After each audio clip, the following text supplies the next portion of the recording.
Stimate domnule Borrell, stimate domnule Várhelyi, bine ați venit la Chișinău. Vizita dumneavoastră vine într-un moment foarte complicat pentru țara noastră și unul extrem de dificil pentru regiune. Apreciez acest semn de solidaritate cu cetățenii Republicii Moldova. Războiul declanșat în Ucraina a afectat viața a zeci de milioane de oameni, securitatea și pacea în regiune. Peste 1 milion de locuitori ai Ucrainei și-au părăsit casele, școlile, locurile de muncă și caută refugiu în alte țări. Mulți dintre acești oameni au ajuns în Republica Moldova. Țara noastră condamnă cu fermitate agresiunea militară a Federației Ruse împotriva țării vecine și prietene Ucraina. Din prima zi am chemat la încetarea luptelor. Totodată, Moldova a accentuat statutul său de neutralitate și neimplicarea militară în conflict. Ne-am concentrat, în schimb, pe contribuția la rezolvarea crizei umanitare generate de acest război. Înainte de toate, pe gestionarea fluxului de refugiați din Ucraina. Constat cu recunoștință că cetățenii Republicii Moldova s-au mobilizat exemplar pentru a întinde o mână de ajutor vecinilor noștri, care se confruntă cu tragedia războiului. Angajații statului, polițiști de frontieră, vameși, carabinieri, asistenți sociali, medici, salvatori, reprezentanții autorităților publice centrale și locale, diplomați, lucrează zi de zi, în regim prelungit, pentru a oferi sprijin oamenilor care își găsesc adăpost în Republica Moldova. În același timp, mii de cetățeni din toate regiunile Moldovei întâmpină refugiații la frontieră și le oferă hrană, transport sau cazare. Peste 3.000 de persoane s-au înscris în calitate de voluntari pentru a oferi ajutor celor veniți. Mulțumesc cetățenilor noștri pentru acest exemplu de solidaritate fără precedent. Din momentul începerii acțiunilor militare în Ucraina, în Republica Moldova, s-au refugiat peste 112.000 de oameni din țara vecină, iar aproape jumătate din ei sunt aici, printre noi. Gestionarea unui flux în creștere de refugiați cu diferite necesități cere un efort semnificativ de coordonare, dar și resurse importante. Implicarea în acest proces pune presiune pe resursele limitate ale țării, pe economia și finanțele noastre, dar și pe sistemul de asigurare a ordinii publice și pe cel de sănătate. În acest moment, Republica Moldova este la limita capacității și are nevoie de sprijin imediat din partea comunității internaționale. Vreau să mulțumesc statelor și organizațiilor care deja s-au oferit să susțină eforturile noastre umanitare. Până în acest moment am primit semnale de sprijin din partea Uniunii Europene, Austriei, Finlandei, Franței, Greciei, Lituaniei, Olandei și Turciei. Unele state s-au oferit să doneze bani, altele echipamente și ajutoare. Ne sprijină și organizații internaționale, de exemplu, Înaltul Comisar al ONU pentru Refugiați. Suntem recunoscători pentru aceste contribuții.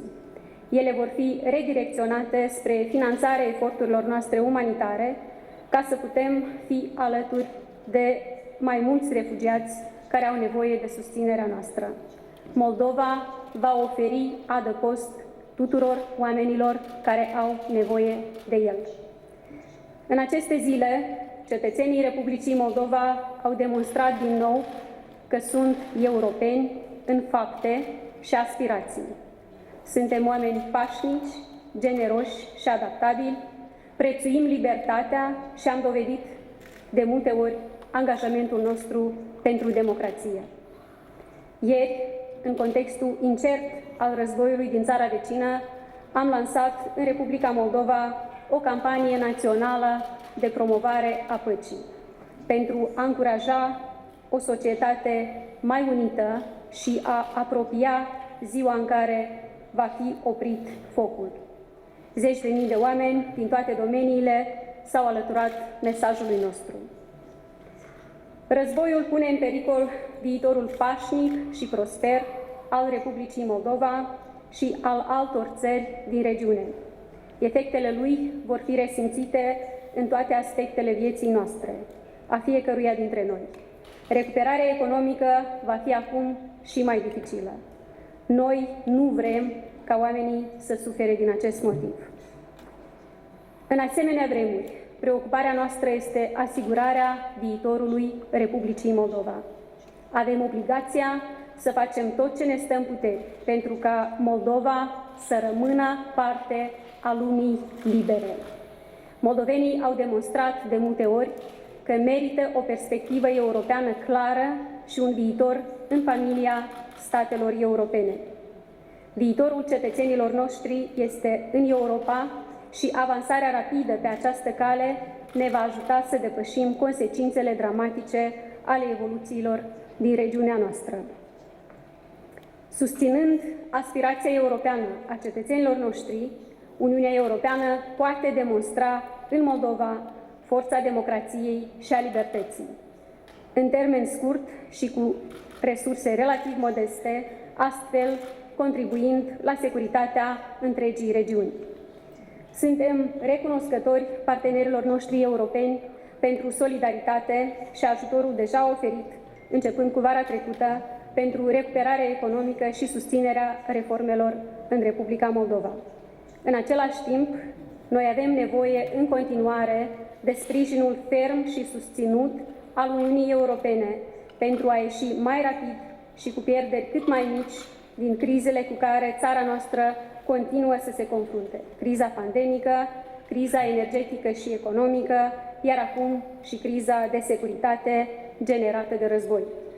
Acum, mai mult ca oricând, avem nevoie de mai multă susținere și de investiții țintite și rapide pentru recuperarea economică și consolidarea rezilienței țării noastre în fața tuturor tipurilor de provocări.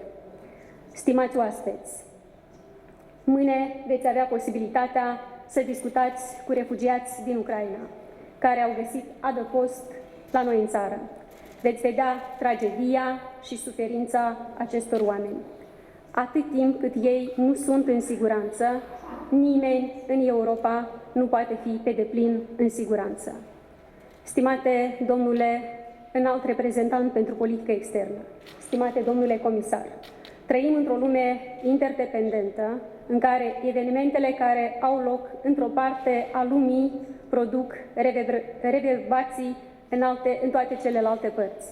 Depindem unii de alții, de aceea trebuie să acționăm împreună, concertat și complementar, pentru a readuce pacea și stabilitatea în regiunea noastră și pe continent și pentru a oferi oamenilor de aici oportunități pentru recuperare și prosperitate.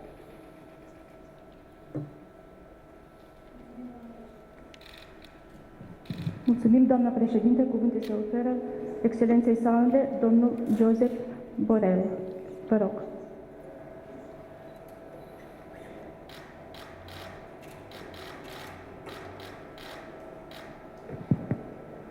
Mr. President, this is my first visit to the Republic of Moldova. Okay, thank you, President. I will repeat.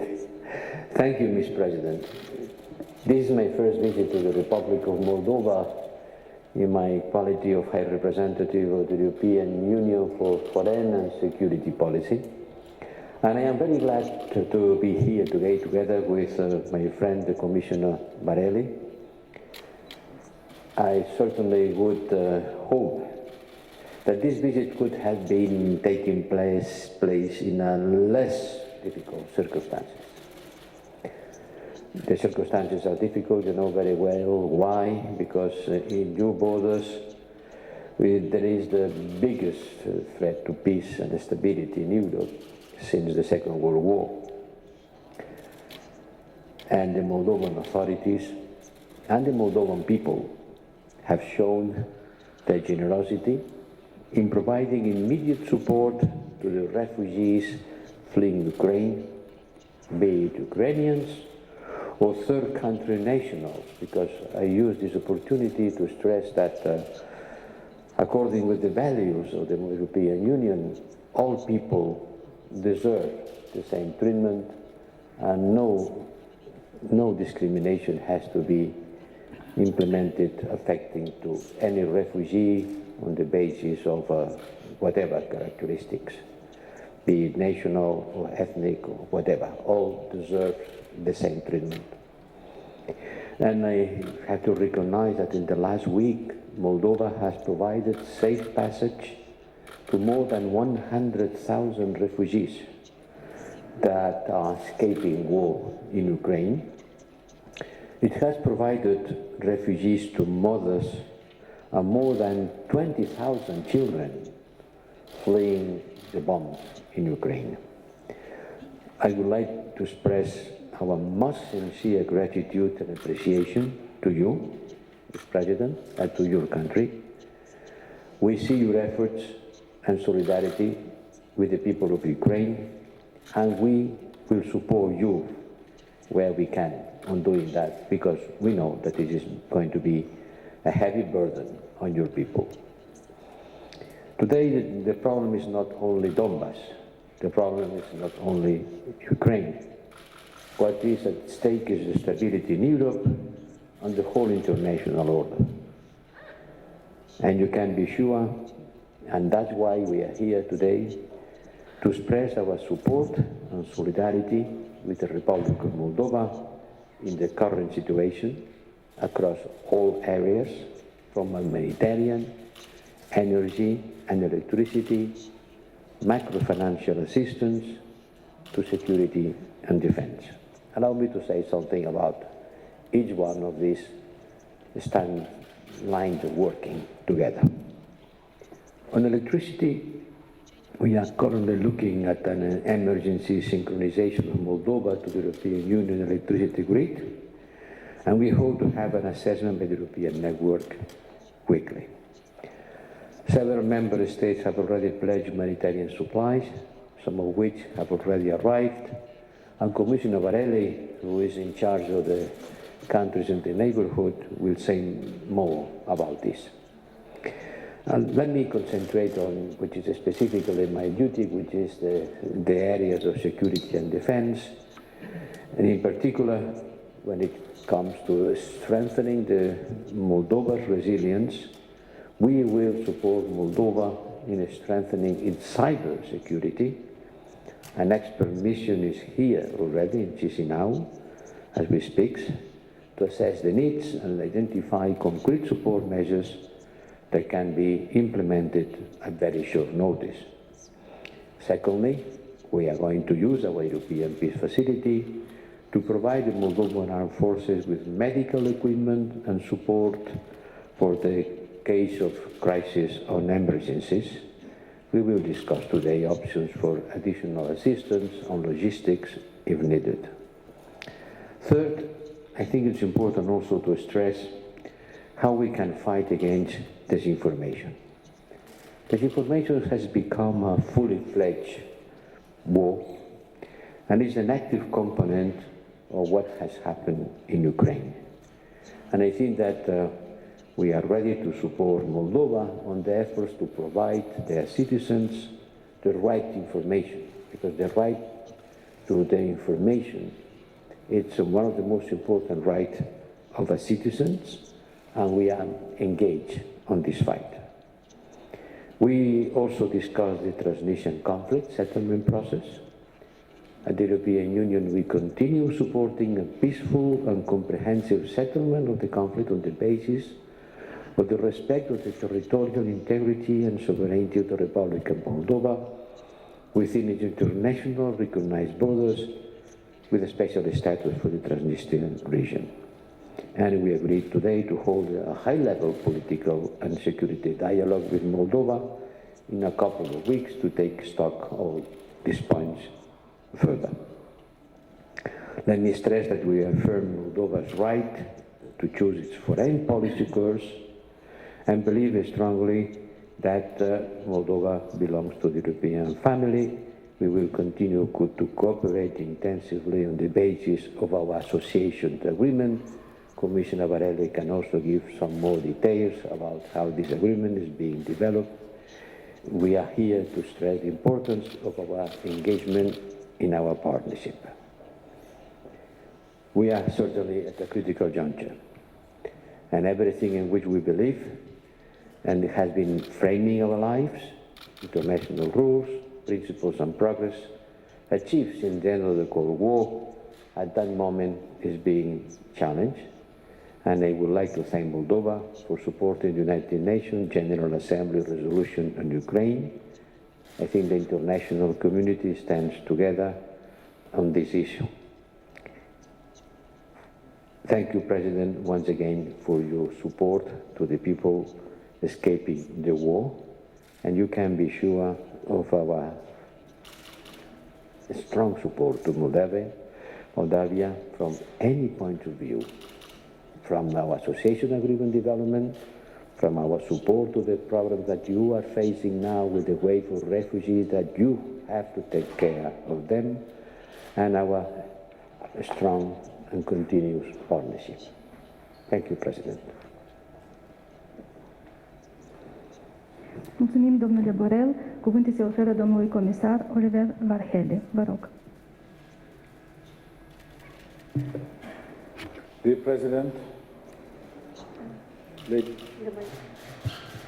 President, ladies and gentlemen,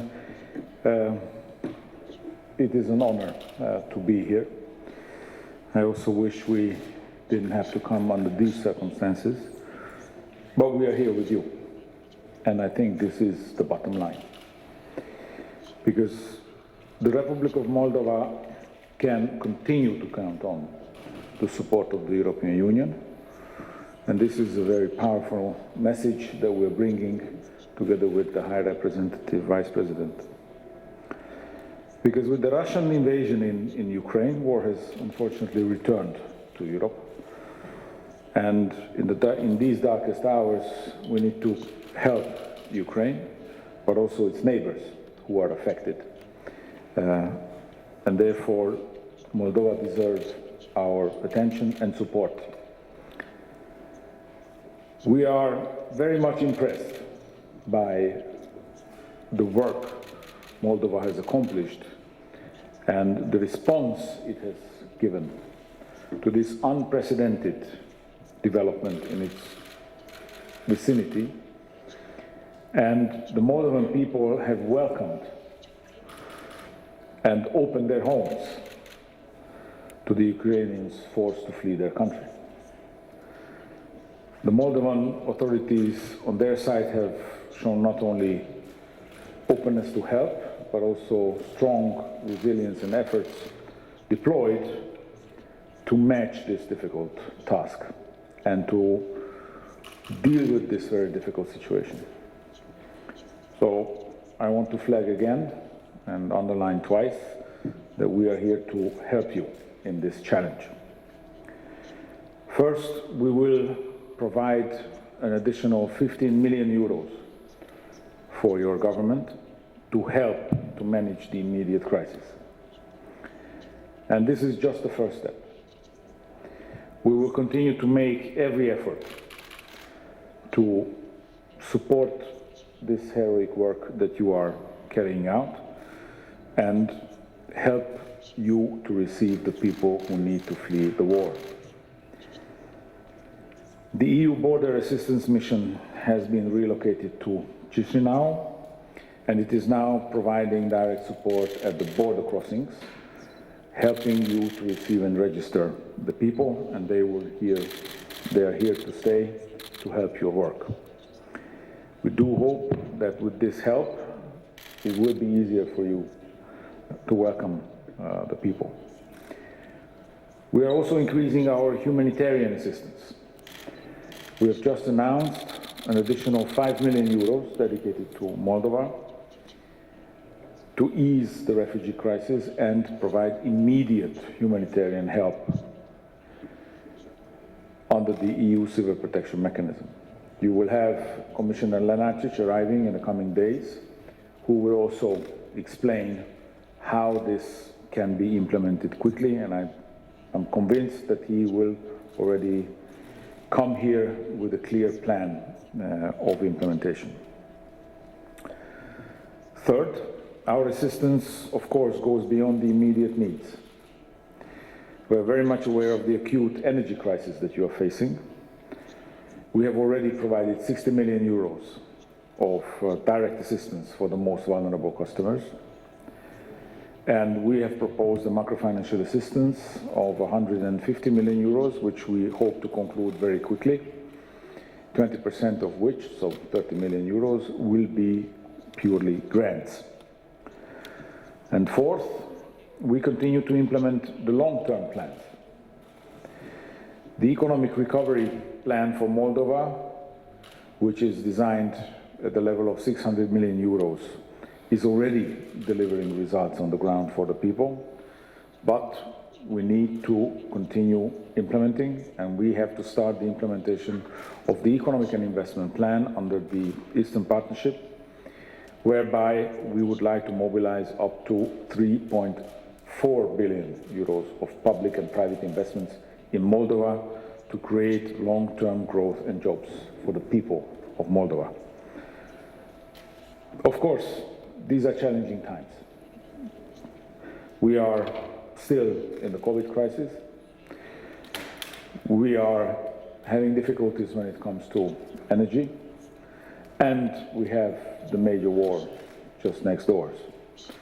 And therefore, I think our contribution to the recovery, the economic and social recovery of Moldova, is going to be key. And Madam President, we are here to help. We are here to contribute. Thank you very much.